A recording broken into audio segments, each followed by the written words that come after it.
don't really have a question. Oh, all right, you can make a statement. Anyway. In fact, as we have said many times, we are often able to actually deliver far more information to you when you make a statement rather than asking a question.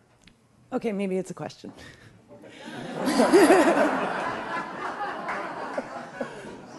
All right. I'm wondering if you can tell me something that I need to know about myself. Yes. Would you? Would I? Yes. Tell you something you need to know about yourself? Yes. All right. No matter what you may have heard, you deserve every possible beautiful thing you can imagine in your life. How's that?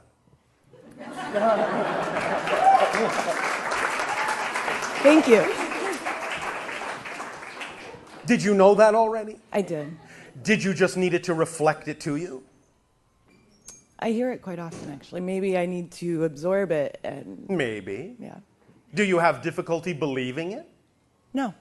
All right, then what do you need to do to absorb it if you already believe it? I don't know. I'll put it another way. Okay. What do you think is missing that would lead to the idea of asking us to tell you something you feel you need to hear that you don't already know?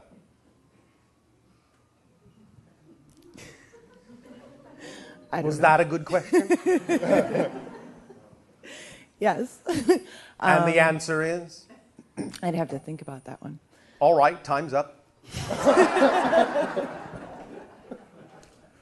Why, in other words, why did you feel that what you needed to ask us was to tell you something about yourself that you needed to know as if you didn't know everything you need to know already?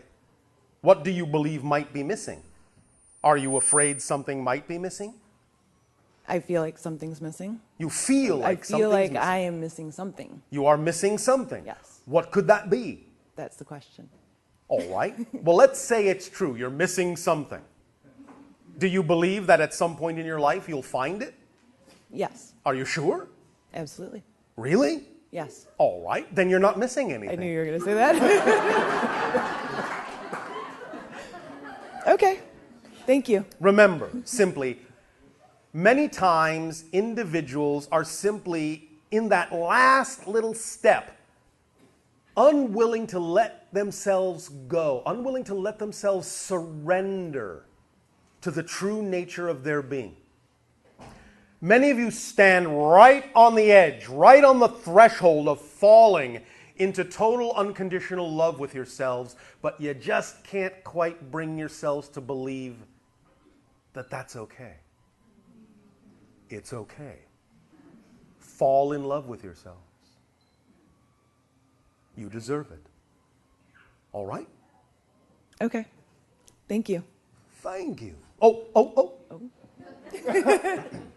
How have your dream communications been lately? I've been having a lot of deja vu, which is where I have my Deja in my vu. Do you dreams. know what that is? A harmonization of different realities. When they talk about the idea of space-time, talk about time in a certain way that it is always relentlessly marching to the future. The forward arrow of time. They say, well, it only goes forward. There is no reverse arrow of time. Well, there is. Reverse arrow of time is responsible for what you call memory. And it is also that when you are truly at the center of yourself, truly at the center of your being, truly at the center of your reality, you can sometimes experience both the forward and reverse arrows of time simultaneously, standing in the very center of that flow. That's why deja vu is, you know what's about to happen because it already did. Forward arrow of time, reverse arrow of time, overlapping. That means you are standing in the very center of your being, of the creational matrix of your being, at the nexus of where you create your reality from, to give yourself the ability to know that at that moment when you experience that, you are totally unlocked from any particular conception, preconception, misconception, or direction or orientation, and you can decide in that moment when you are free floating between the arrows of time where and when you will choose to crystallize your direction of creation. Sound exciting? Absolutely. All right, so the next time you allow yourself to experience deja vu, know in that moment that you can thus impose upon that free-flowing moment any crystalline pattern that you desire that represents the vision and the image of your preferred reality in all of its glory. Do you follow? I do. All right. Thank you. Now, one moment. All of you, please also remember, as we have discussed, that whatever vision your physical mind comes up with that represents your so-called ideal reality is just a symbol. It can come true that way. It can manifest exactly as you've seen it, but it does not have to. It is an energy symbol that represents the vibrational state you prefer. Then, once you have the symbol, let it go. Completely let it go. Do not insist it must manifest that way, the way your physical mind has seen it, because your physical mind is not capable of imagining what your higher mind is capable of bringing you that could be many times greater than what the physical mind imagined. As we have said, what to the physical mind is the ceiling, to the higher mind is the floor. Let it go up from there and simply take its cue from the energy represented in the vision, in the image, and bring you the version of that manifestational reality that is truly representative of the best for you and all concerned, without insisting that if it doesn't happen exactly the way the physical mind saw it, that something is wrong. You follow? Yes. Is this exciting? Yes, it is. All right. Thank you very much for allowing us to reflect these ideas with you. Thank you. I appreciate it. So do we. Hello again. And to you, good day. Well, I guess my first question would be... Speak up, speak up. I guess my first question would be, could you elaborate more on being on the edge of, like, falling into, like, I guess, love with ourselves, I guess? You do a lot of guessing.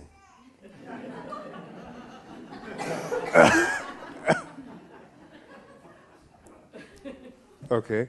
So, is that an indication that you feel like you're on the edge but are not willing to be certain about jumping off? Yeah, I suppose. I guess. Oh, yes. All right.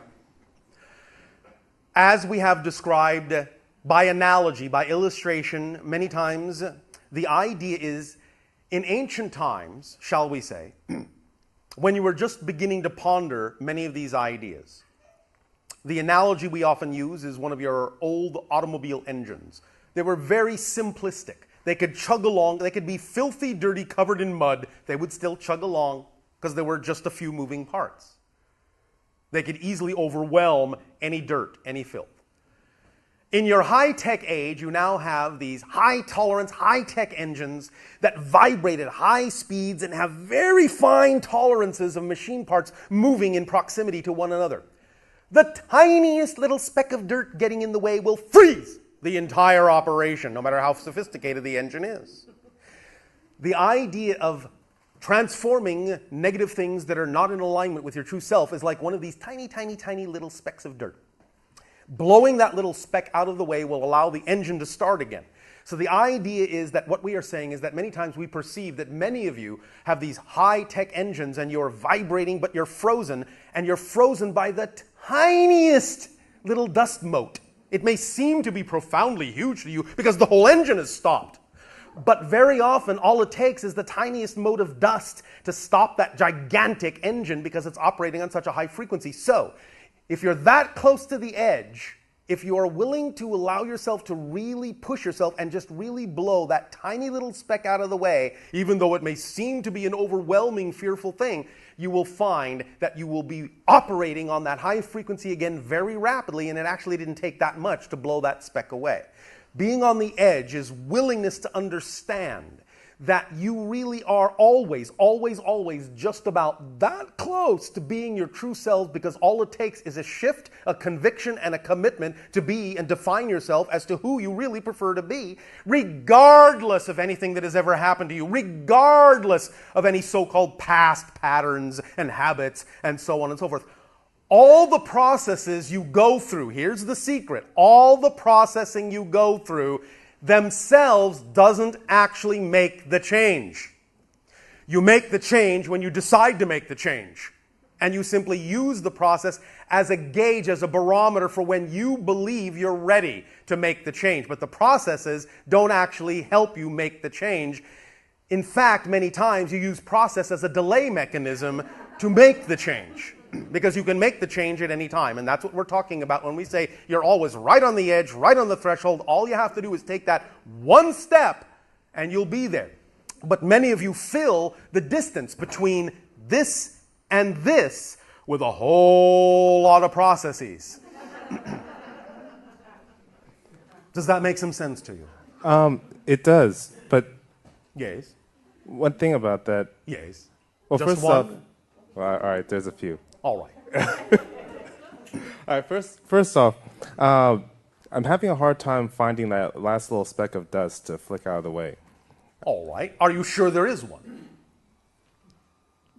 Well, there's got to be something, or else I would be there. Or else what would be happening? I would have unconditional happiness and...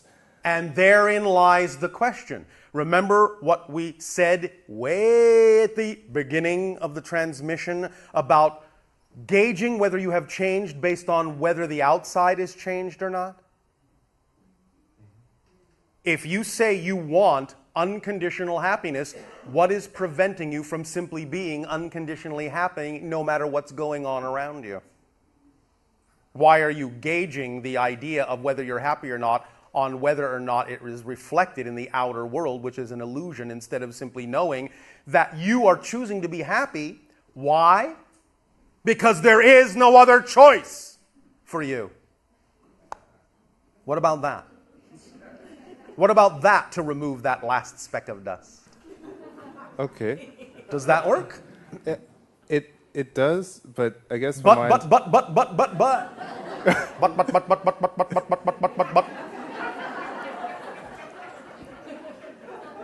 I don't suppose that's supposed to mean When something. you say it does, but, that is a fancy phrase that means no. No, I don't get it. It doesn't work for me. No. So, at the very least, allow yourself to be honest and just say no instead of it does, but. Okay. No, it doesn't. Thank you. Why not?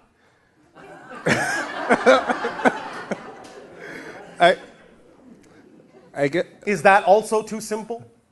Not complicated enough? Well, What reasons do you create for yourself to simply not be unconditionally happy in all circumstances? What rationale do you create? well, when I could be unconditionally happy, but... I could be unconditionally happy, but I have trouble getting into relationships. So what? So what? I'd like to be in one. Why can you not be unconditionally happy and at the same time also be exploring the idea of relationships in a variety of ways? Why are these mutually exclusive things? This is what we are talking about when we talk about how you have been hammered with definitions that don't work for you. You go, if this, then that. Why? If it's this, or it's that. Why? It can be this and that. I can be unconditionally happy and not be in a relationship for 20 years. And not know how to attract one. But I can still be unconditionally happy. They're not mutually exclusive concepts because you are making your happiness conditional on the idea of a relationship with someone. So you are putting conditions on your happiness. The relationship will not make you happy. You will make you happy, and that will be reflected in a relationship. Nothing in the outer world can make you happy.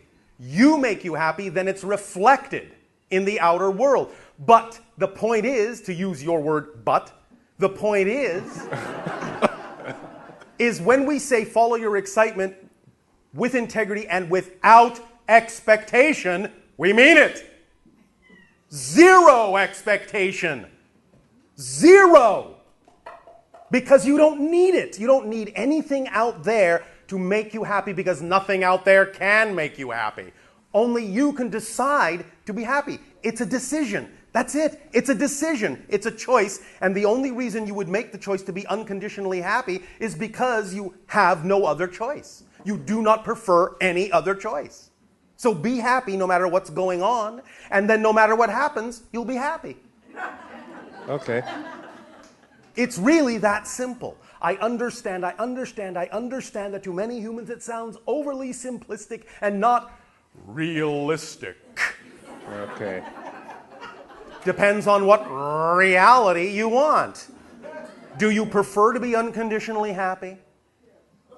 Yes. Then why are you placing conditions on your unconditional happiness? Remember when we said, oh yes, unconditional except for this one condition. You need to learn the meaning of the word unconditional.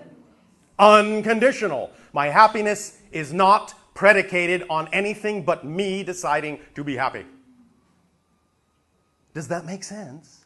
Yes. Does this help? Yes. Are you happy?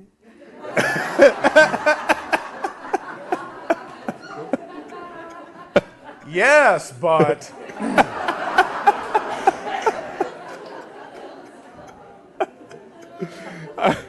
I'll knock that little bit out.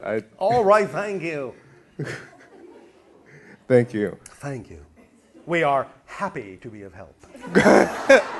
Unconditionally happy to be of help. Because if you decide not to help yourself, we're still unconditionally happy. Because it's your reality and your choice and your decision. And we would never, ever take that away from you. That's how much we love you. Unconditionally. You are all so unconditionally loved that sometimes you are even allowed to believe that you're not unconditionally loved. That's how unconditionally loved you are. We let you believe what you wish. Otherwise, what's the point? Thank you. Thank you. Hello, Bashar. And to you, good day. I'm a bit nervous. Oh, nervous. How exciting. Yes. I'm not very fond of large groups. Where is there a large group? Right here. Oh, are you standing in the middle of China?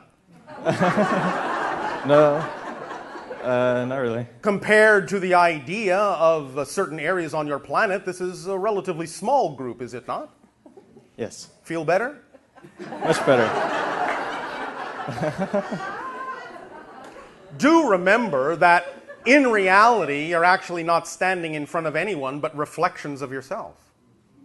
Remember, even though there are other beings, the only way you can perceive them is to create your version of them in your reality.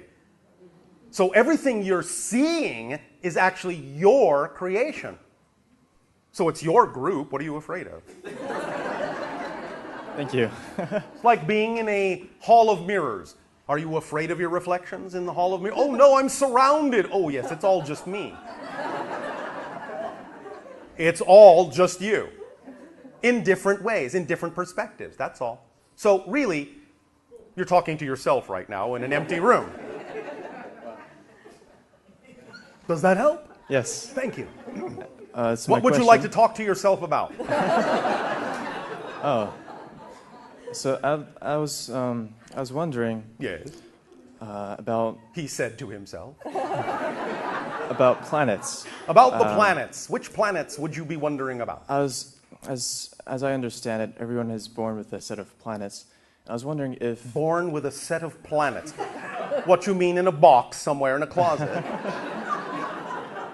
I'm talking like in astrology, like Well, again, the idea is to remember that when you crystallize yourself, your consciousness, into physical reality, you are certainly taking on the qualities of the particular moment of crystallized physical reality that is representative of what is going on at that moment of birth. You are solidifying and crystallizing certain kinds of ideas that are representative of your theme of exploration and your relationship in the collective agreement. So The planets, in a sense that you are talking about astrologically, are a reflection, and for those that are intuitive enough to use that particular permission slip in a certain way, they could see that how the reflections might be representative of certain energies and themes that you've decided to explore and how they might be unfolding. But remember, it's just a permission slip. It's just a reflection. So, do the planets influence you, or I do just you told influence... you. I just told you. They don't influence you. They reflect what you've already chosen. They reveal you. I see. They're a reflection, like anything else. Does that help? Very much. Oh, all right. And I'd also like to share an experience. By all means. So I was, so one day I had a flat tire Oh, in my car. Yes, I assumed it was on your automobile. Yes, in my car, yes. And so I wanted to try something out. I wanted to shift myself to a parallel reality where all my tires were okay. And so what I did was I imagined myself in that reality, and it happened. Yes. And it was pretty cool. Yes. Very good. Congratulations. And it's whatever temperature you want it to be, cool or otherwise. Yeah. And another question. Yes. But that really wasn't a question, it was a statement. Yes. Okay. So in my childhood, yes, I was which is still going on. I was always fascinated by aliens. Yes. I was drawing pictures, and I was Yes. just always fascinated by it. Oh, all so right. I was, We are fascinated by them too. because we are aliens too. It's for you. No. Oh, we're family. Yes. We are extraterrestrial, but we are not alien to you because we are part of your DNA also genetically, in that we are a hybrid species. Truly alien beings look nothing like either of us. So we are extraterrestrial, but we are not alien. Dolphins are terrestrial, but alien, because they are nothing like you physiologically. You understand? That's more the idea of an alien, but we are humanoid, we are human, in that we share your human DNA, so we are very much like you. That's why we look alike. That's why we are physiologically family in that sense. But we do live on another planet, so that makes us literally not of Earth, extraterrestrial. Make sense? Yes. And so my question, I was wondering if I was abducted. Yes. And so it has been with your family lineage, and your DNA in that sense was actually altered in the womb of your mother. Do I have implants? Not as you understand the term, but you do have energy signatures that are easy to pick up, because that's simply part of the DNA alteration. You see, implants in that sense are no longer necessary when you know what to look for in a DNA frequency. And many of the children that have been born on your planet over the last 2 decades have the DNA frequency that is easy to recognize as a new, well, shall we say, species on your planet, so to speak. So I am part of a new species? Yes. Many people on your planet are. Wow. Does that help? Yes, very much. Thank you. Thank you. Shivai. Shivai. Hi, Bashar. And to you, good day. I was curious, is there a reason why we have different bloodlines, and especially Rh negative? And is there a relationship between that and DNA in terms of information and communication and activation? Yes. Could you explain The that? idea, again, to remember, first of all, is that between what you call 500,000 of your years ago and 300,000 of your years ago, as you count time, genetic alteration was undertaken of the naturally evolving hominid species that existed on your Earth, grew naturally on your Earth, and it was altered by what you call extraterrestrial life forms into the form you now recognize as Homo sapien. Thus then, in some of that genetic alteration were perpetuation of extraterrestrial bloodlines, extraterrestrial genetic material that created some of the diversification in your bloodlines, but not all of it. Some of it also comes from certain changes that happened environmentally on your planet and certain energetic changes that came with different incarnational waves of different souls from different places to take on certain characteristics and evolve the bodies in a certain way that would be, as a culture, as a group, indicative or more conducive to certain paths of exploration. Did you understand this? I'm kind of zoning out. I'm seeing different colors in the... Oh, all right. We will let it go for now. We will talk about this at another time in more depth. But generally speaking, yes. Well, is there a relationship between the blood communicating with our DNA? Yes. I mean... Yes. How is there information in our blood and yes. then in our DNA and then yes. Yes. How do they speak to one another? Through vibrational resonance. Okay. Because as the vibrational resonance changes, a different message is sent. And why is there Rh negative? Rh negative is indicative of a very, very specific family line that goes very far back and has a certain context with respect to a particular star system we will not go into at this time. Okay. Thank you. Thank you. There will be a brief amount of time remaining for this transmission. Hi, Bashar. This is Brett. Oh, all right, if you insist. For now, anyway. Oh, all right, for now. When you talk about consciousness on Earth, there is the dolphin, the human, and there's also the fairy. Not many people are familiar, but it's been a part of it. There are those elemental dimensional realms full of all sorts of other beings that some of you are beginning to be capable of seeing. Of course, many of them have been seen in the past when people were in the appropriate state, or they shifted their vibration to allow themselves to be seen as well. But different than elemental consciousness, a species not unlike our own, but with a different focus. They are not exactly a species like you. They are more of a projection of consciousness reflecting certain attributes that are similar to yours, but that's not what they are. Yeah, okay. They don't really look like that in their own realm. Okay, thank you. They just present themselves that way to you because that's how your brain interprets their energy. Really, you're the ones more doing it in terms of putting a shape to them. They're not even really doing it. They're not even really doing it intentionally. Your brains translate their energy in a manner you can understand and gives them their fairy shape. Thank you. Thank you. So another experience, as you talked about time and the malleability of time. Yes. I remember about 5 years ago, I experienced that directly, and not in a meditative state, not in a, it was very fluid. Yes. I was contemplating something about work, so it was an intense moment emotionally for a decision I was making. Often a trigger for those kinds of shifts. And I just turned on the TV to veg. I said I wanted to take a break. Yes. So watching a show for a half hour, walked into the kitchen, made a sandwich, came back, and the show had restarted. Yes. And I thought, oh, they made a istake. They started rebroadcasting. Until I found out every clock in the house had turned back a half hour. Well, not really. You had turned back a half hour. Yes.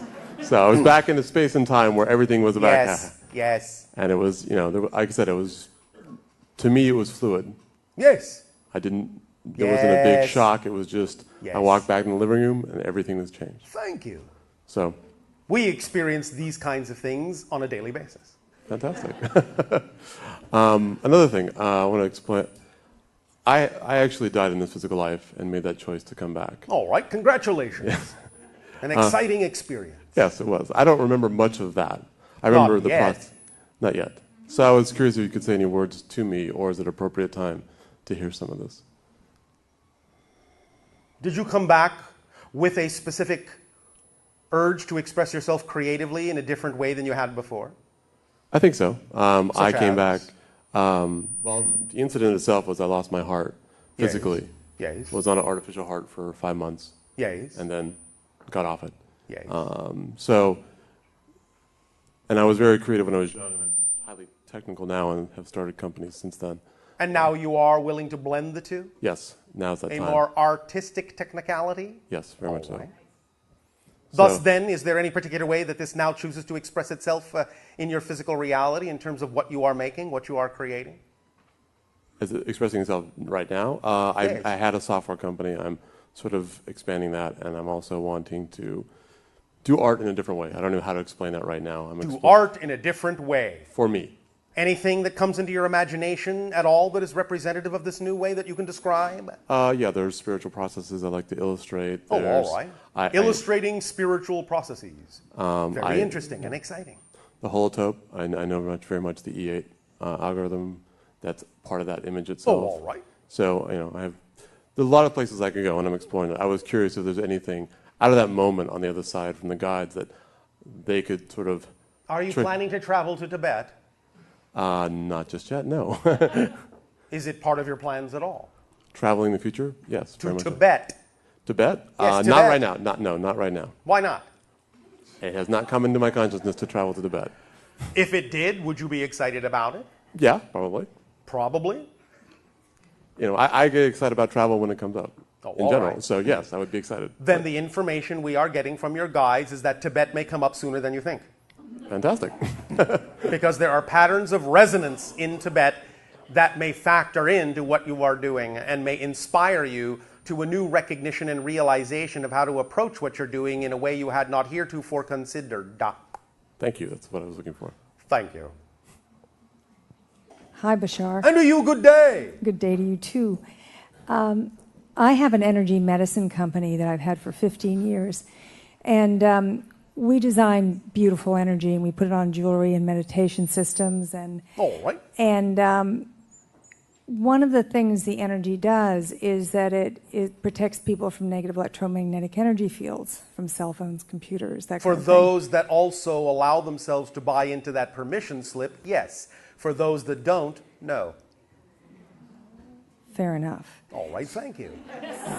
But the idea is that you are creating that as a permission slip for those who resonate with that idea according to their belief system permission slips.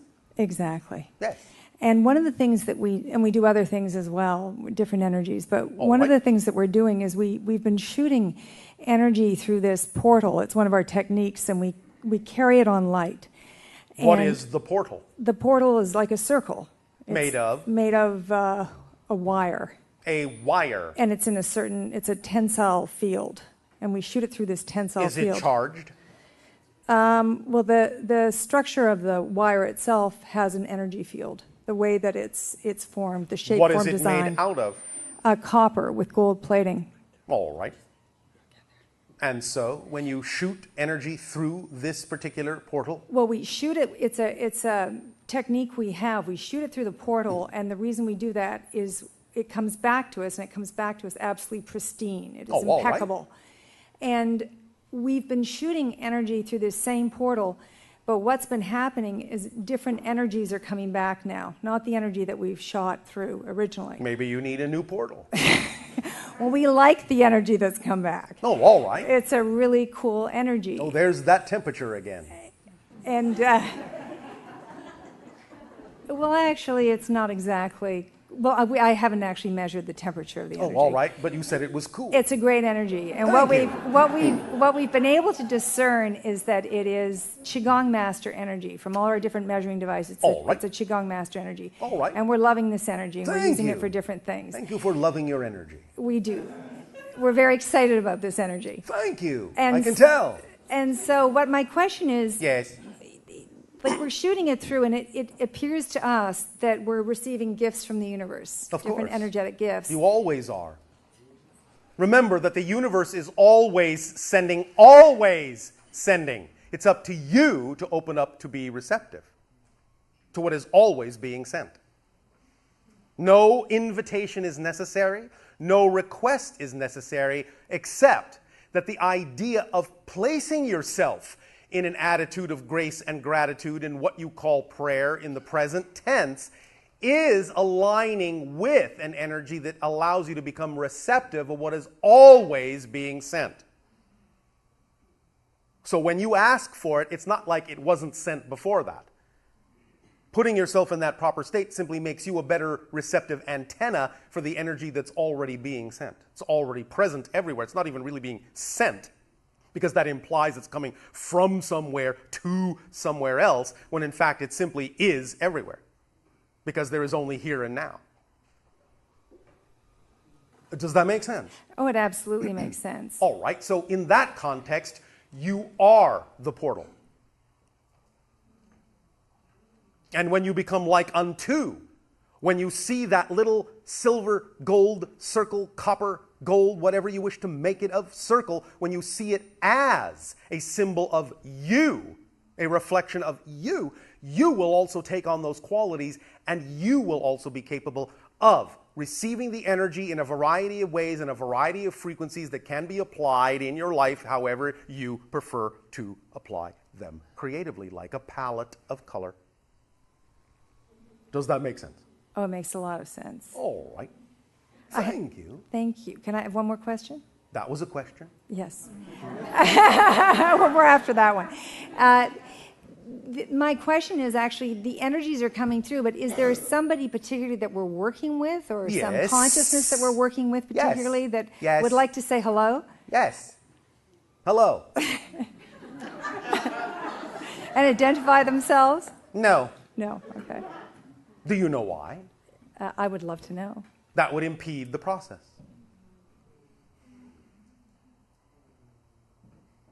Do you understand?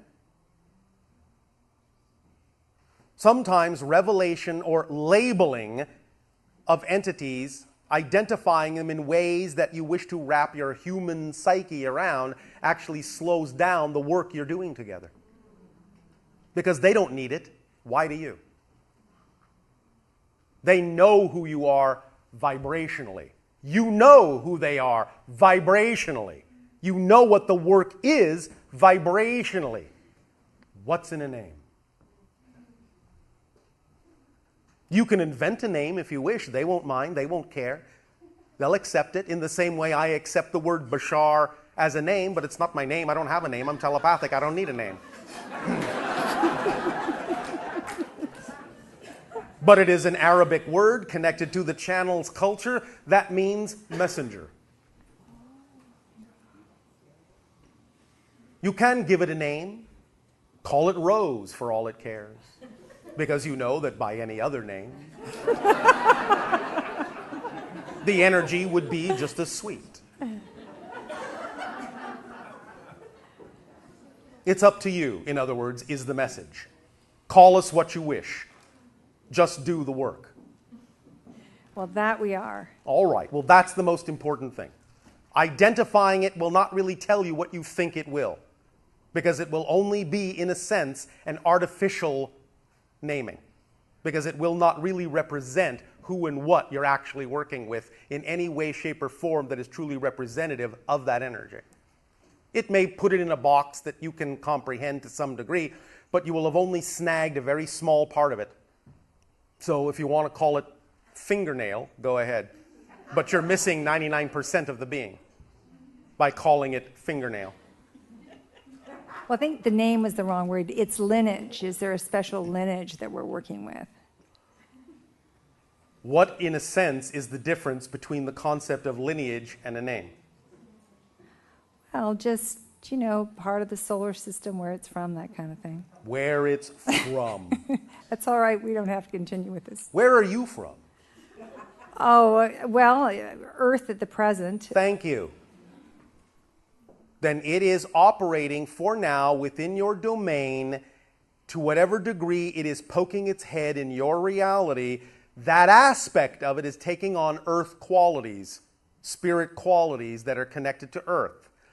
Wherever else it may be connected to is not important right now exactly. Does that make sense? Yes, it does. Are you sure? Well, I think yes. It Are does. you sure? I am. Well, I am sure that I'm not going to get an answer from you. So. Really? I was actually just about to give you one, but since you're so sure you're not going to get one.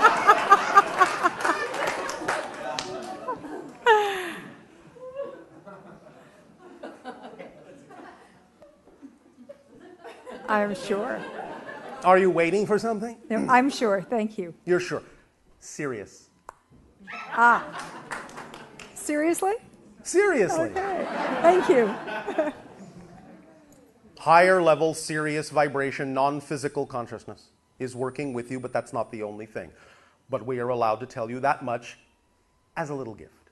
Thank you so much. Thank you. At this timing, we will once again extend to each and every one of you our deepest appreciation and unconditional love for allowing us to share your stories with us and our stories with you. We thank you. Shivai.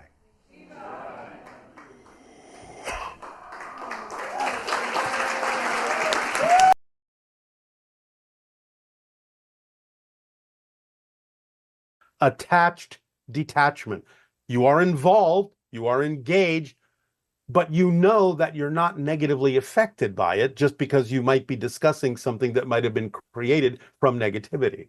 So you are detached in the sense of it having a negative effect on you because you know you're approaching it in a way that could be of benefit to many to find a resolution that works for all.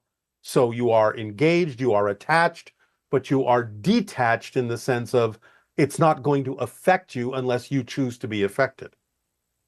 And how would you say that relates to the idea of the glass wall when you're observing things that appear to be in your reality, but you're actually seeing them through a glass wall? It's a direct analogy of what we just described. The glass wall is another way of saying attached detachment. You can observe, you can help, you can comment, you can interact, but it's not going to touch you because you are detached enough to know that you're the one that makes the choice as to what affects you because you're affecting yourself. The only thing you ever feel is your own energy. And if you know that, that's the glass wall. Okay. This person is asking, as a mother, what is the best way to introduce your teaching or a new perspective of truth to her children? They are raised in a Christian Bible-based school, and she doesn't know how to bridge this gap with them while she's still learning herself. Well, again, as we have said, there are many things you can do with children that don't necessarily involve whatever kind of religion or faith they may choose to belong to or are being exposed to. And that is the idea of using your own creative imagination to create scenarios in a safe environment, simulations, if you will, where children can be taught the consequences of the choices they make because everything is interconnected. You can teach them that everything is interconnected, and with your creative imagination, create analogies and, shall we say, demonstrations of this, if you are imaginative and creative enough, in a way that they can understand that every choice they make has consequences because it connects to everything else, that you're operating with whole systems, that nothing is isolated, everything's connected to everything else. So if they can learn to make choices that are beneficial for all, for the whole, then they themselves will also be served. If they're just serving themselves, then they're cutting themselves off from the benefits of the whole. Teach them that they are as powerful as they need to be to attract whatever they truly need in life without having to hurt themselves or anyone else in order to attract that, in order to get what they need. You can teach them the formula in general in whatever terms and language they are willing to understand, and just make sure that anything that you believe is necessary for them to thrive in physical reality as a lesson is adapted to their excitement rather than trying to adapt their excitement to the lesson. Those things can allow them to mature into adults regardless of whatever ideas of spirituality, faith, religion, what have you, they may hold on to, because some of those things can serve them in positive ways if they use them that way. But the idea is to know that they are self-empowered beings who can grow up into mature, constructive, and positive adults that will benefit society and benefit themselves by understanding the consequences of the choices that they make, and therefore making beneficial and positive choices for themselves and for society. Okay, and this person is a teacher of 10 and 11-year-old students and wants to know if these children are really a new species and what exactly does that mean? It means their DNA alteration is slightly different from your DNA configuration, generally speaking. It means they have more access to more of who they are as a soul. It means they can demonstrate more and different abilities than past generations were capable of doing, because the DNA arrangement that they came through with allows them to tap into higher frequency information and energies than past generations were capable of doing. And in that sense, they are a different species. And this person is a member of a Reddit group for experiencers. And the person who leads that group is associated with Stephen Greer. And it seems very legit and conscientious. And the thought is that many of the people who have experienced encounters with ETs are what is called neurodivergent. Like in a room of 100 experiencers, 90% of them will either be autistic or have ADHD or both. Why is it that so many of them who have had close encounters with ETs are neurodivergent?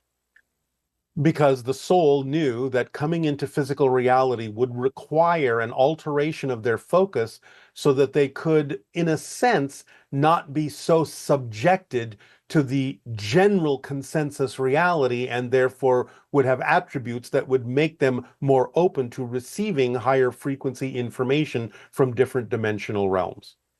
Therefore, acting as a model or a symbol or a representation of what exists in all Homo sapiens that can open up and allow them to experience open contact more easily and more readily. And I guess this is kind of connected, the idea that there are humans on Earth who have received genetic modifications by the Greys, and that makes them more compatible in certain ways with ETs. Yes. These people may also exhibit autistic traits and have trouble relating to other humans. Are these precursors? No. Precursors were not born on Earth. You may be preparers, but that's different.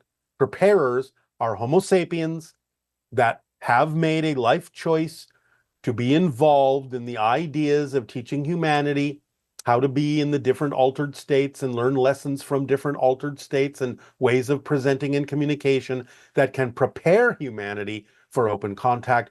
But precursors are actually extraterrestrial beings that were not born on Earth, that may walk among you in order to, shall we say, rub off on you in terms of their vibration and take notice of how many people are sensitive enough to notice that they are different. And here's a new question. Do spirit guides place bets on the spirits they're supposed to be guiding through physical reality? No, that's a human activity. I've never heard that one before. How does I bet you haven't. How does all that is know that it is only one? It is the only one.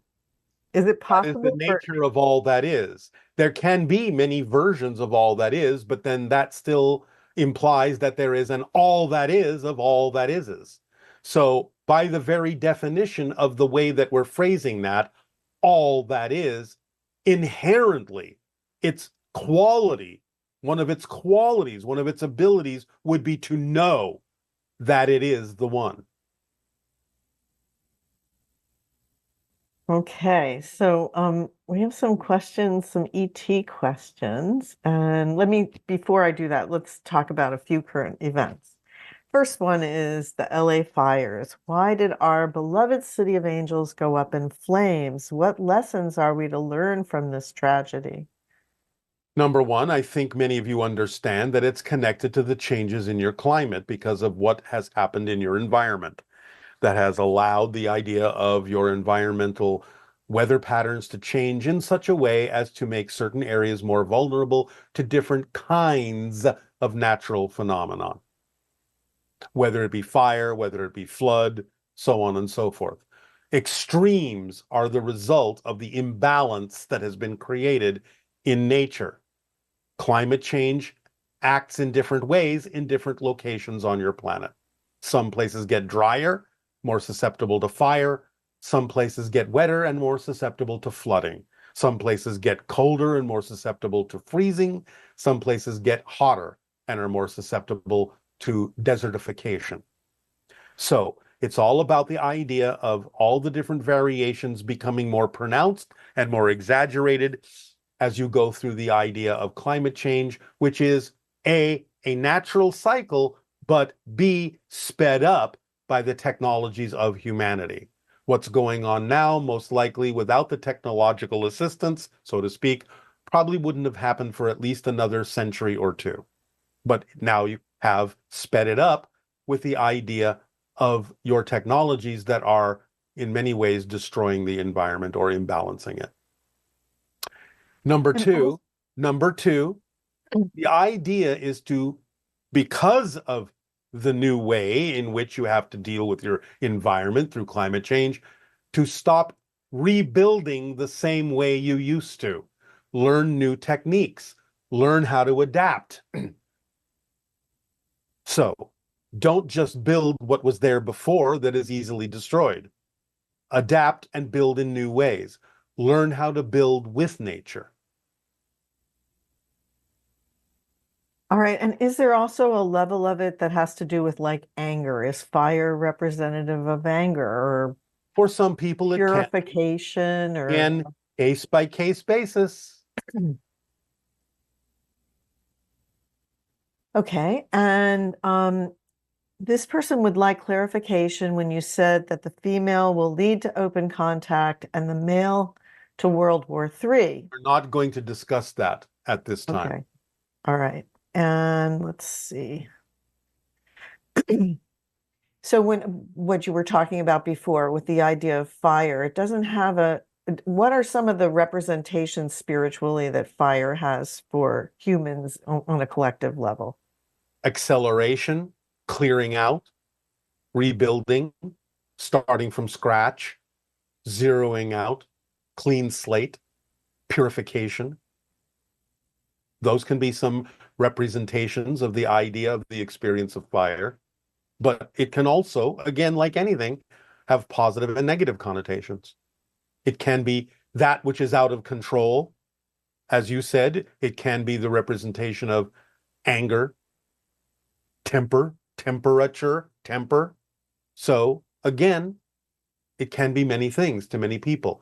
You have to take it on an individual and perhaps sometimes even on a collective group basis as to what it may represent to different people that are going through those experiences and what lessons they are willing to learn.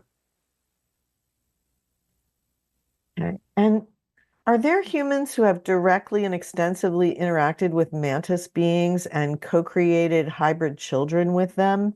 No. And can interacted with mantis beings? Yes. Created hybrid children with them? No, that is not the function of the mantis being, to be involved in the hybridization agenda in that way. They are the overseers of it. They are not participating in it in the way that the Greys are. And do you personally have guides and angels that assist you like we do on Earth? Everyone does. Every being does. Can you tell us anything about your guides or your angels? Not at this time. That is a subject for another time. Okay. And you've made it clear that the hybridization program is very important for the soul growth of those who are involved. What would happen to those souls if they no longer had opportunities for growth provided by the hybridization agenda? They would find opportunities in some other agenda, in some other place, in some other scenario. Souls will always seek what they need to grow. So it doesn't matter what the scenario is. This one happens to be an opportunity that is available on Earth at this time, but souls can go anywhere they wish to gain whatever they need as a lesson that helps them grow, that helps the universe expand. Hello, Bashar, and thank you for everything you have offered us. I so appreciate you. I would like some clarification on balancing points 3 and 4 of the formula. Point 3, acting on my excitement without any insistence, assumption, or expectation of what the outcome should be, and staying in a positive state of mind. So my clarification is I get how I should let go and allow things to unfold and trust that the abundance that I'm seeking in this specific example can come from many different ways. But I'm not sure how I can stay in a positive state of mind without some belief that it is going to work, that I am going to have my needs met. So, how can I both have no insistence that it's going to work and yet stay in a positive state of mind? Can you expand on that for me? Yes. First of all, understand that by letting go of insistence, that is a way for opening up to receive what you truly need. Because insisting on things may actually close the door to receiving what you truly need. Because your insistence may be saying, I know what is best, I know what I need, and maybe you don't. So the idea is to drop the insistence, because insistence limits your ability to actually receive what you need. I will remind you of the 7 basic needs of life. You need air, you need water, you need sleep, you need food, you need some form of shelter or positive constructive environment that allows you to thrive. You need the idea of connection or relationship with something, whether it's a person or not. And you need the idea of self-creative expression, the idea of acting on your passion. If you say you have needs that go beyond those, then they are not needs, they are insistences on something that may not be what you need, but may only be representative of what your ego system wants. And it may not be aligned with what you truly need. If you receive the 7 things we just outlined that are the true needs in life, your life will be fulfilled. So you have to pay attention to whether the idea of what you say are your needs are actually really wants, or are they truly aligned with the 7 needs we just outlined. The idea of staying in a positive state is, again, your ability to experience whatever happens in a more constructive, beneficial way. Why would you want to stay in a negative state and experience things in a negative way, in a destructive way, in a way that doesn't serve you positively?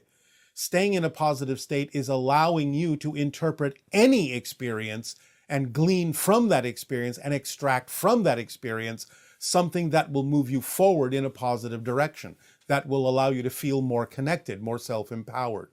So the question is, why wouldn't you choose to stay in a positive state no matter what happens, knowing that if you do stay in that positive state, you'll be able to get a benefit out of whatever's going on? Even if you recognize that what manifested is something you don't prefer, that's just an objective observation. Staying in a positive state will allow you to understand how that manifestation can still serve you in a positive way by being there. Instead of succumbing to the negative state, that will only make it impossible for you to realize how that manifestation could serve you in a positive way. So it's up to you to decide what you actually prefer to experience, and know that you're making a choice to be in a state of being that will allow you to experience them in the way that you prefer, as opposed to experiencing things in the way that you don't prefer. So it's just simply a choice you make based on how you would like to experience things, and by understanding what your true basic needs are, and not calling things that are egotistical wants things that you actually think you need, when in fact you may not. Hey, Bashar. Good day. Hi. I am so excited by this. I really thank you for this. It is our passion and our pleasure. What would you like to discuss? Well, my personal growth is really important to me. I've known that since I was a little kid. And it led me to you and excuse me, senior moment. The formula? The formula, thank you. Yes, and I've taken to the formula, and I have a really good understanding of it. And it's also, I have the law of attraction information as well. Yes, well, the law of attraction, in a sense, is built into the formula as well. Because, again, what you put out is what you get back. Yes, I have discovered that. My life has taken a terrific change. I'm basically happy all the time, thanks to this. Yes. We are basically happy all the time as well. I like to hear that. Yes. I guess my question I have, is there anything there that I may not be aware of that maybe I don't know. I don't actually know, but I'm just If you wondering if say I'm that you are happy all the time, why would you assume that there is something else you need to know? And why wouldn't you understand the formula enough to know that if there is something there, the reflective mirror component of it will bring it to your attention in the appropriate time? I actually agree with you on that. I guess sometimes I get so excited that I forget where my passion takes me. But I do follow my passion. Like you, I'm an artist, so I do know what it's like to allow my creativity and my imagination All sometimes right. get the better of me. But yes. All right. Well, as long as you always course correct, as long as you're always aware to check yourself, you'll be fine. Thank you. Thank you. Uh, the only other question I have at this time, it just dawned on me that like the work you're doing to with First Contact, I was really happy to hear what the announcement you made about the next coming year. My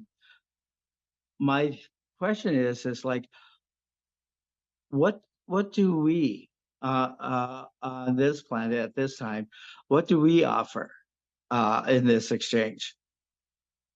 Many different things, many different perspectives, ways of experiencing life, ways of expressing your creativity that are different from ours.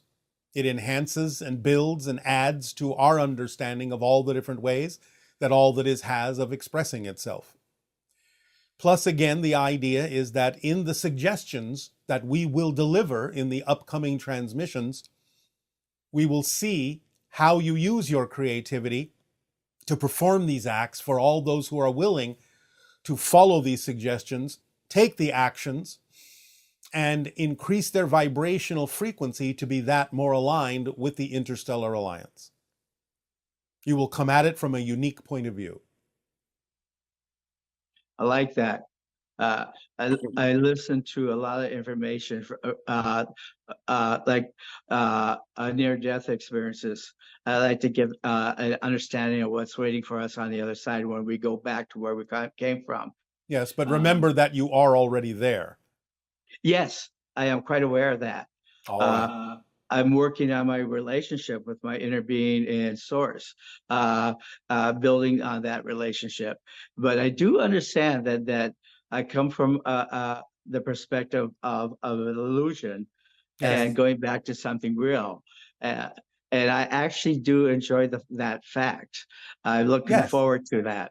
Yes, it doesn't diminish the effect of the illusion because the illusion has its purpose, allowing you experiences that cannot be had purely in spirit, and thus it expands you and allows you to grow. So just by understanding it as an illusion does not in any way, shape, or form discount the experience as important. I've discovered how important our experience here is to where source is. Yes. Yes.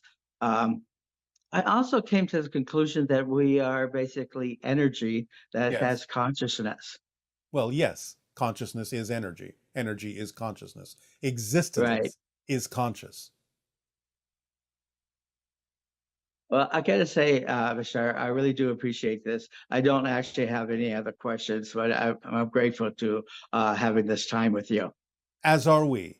We thank you for the co-creation of the interaction, and again, bid you an exciting path and journey. Aveo. Aveo.